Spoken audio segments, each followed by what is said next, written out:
Hey guys, I'm going to show you how to do the cam positioning sensor on a Mark IV. It's going to be a Volkswagen Golf R32 24 valve. I'll show you where the cam positioning sensor or Hall sensor is going to be on a 12 valve as well. Alright, so what we're going to start off with here is we're going to pop off the engine cover. You don't have to do anything special, you just have to slowly pry on it. It's brittle plastic and they're expensive, so don't break them. And then you want to locate the actual sensors. So that's, and this is, and you're going to see that they're held in with that black Allen. I'll try to focus in on it. Yeah, that black Allen. It's a 5mm. So that's what you're going to need. This one's bank 2. If you have a 12 valve vr6, you'll remove the engine cover, and you're going to see the coil pack right down here. The cam sensor's in the same spot, so that's where you would replace it. It only has one on the 12 valve. 24 valves have 2.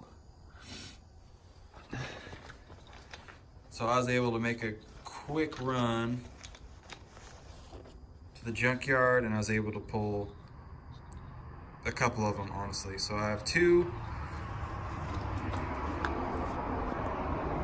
And the first thing we're gonna do is you're gonna be another 5mm bolt right there.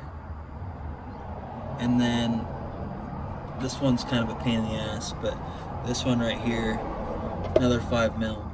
So we'll basically loosen those so we can move this bracket around. Also, I'm gonna be honest with you right now, these Allen bolts, if they're really old, they can corrode and round out really easily.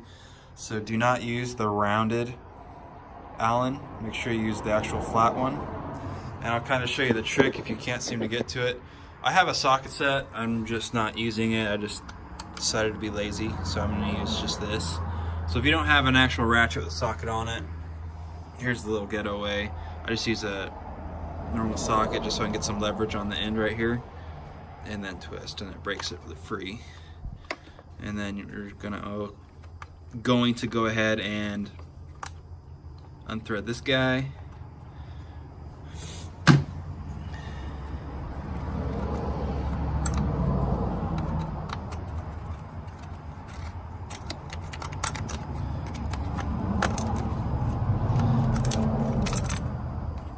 Alright, this one's kind of a pain in the ass to get.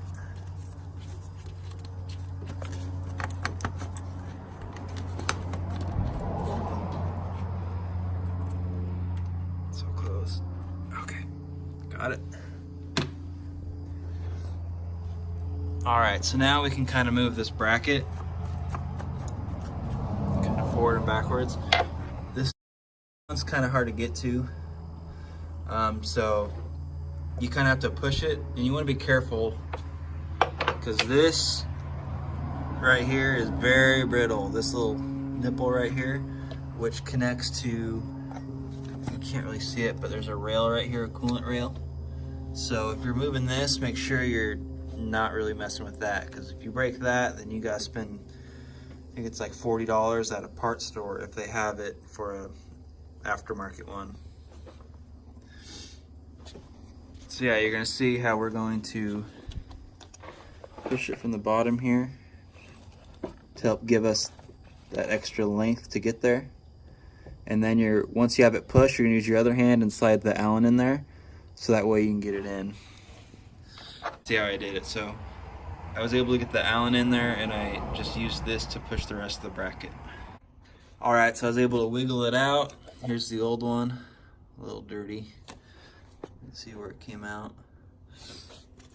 So now you're just gonna push the cam sensor into the connector, and then you're gonna lift back on this to release it. So here's the new one. I found it's easier just to connect it while it's here. And then you're gonna route it in. Just like so.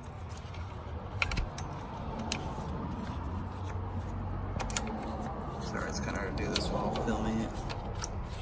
Alright, so you get it in the hole. Just push in.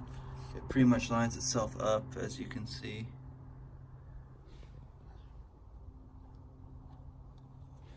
And then you're gonna go ahead and just thread the new bolt in.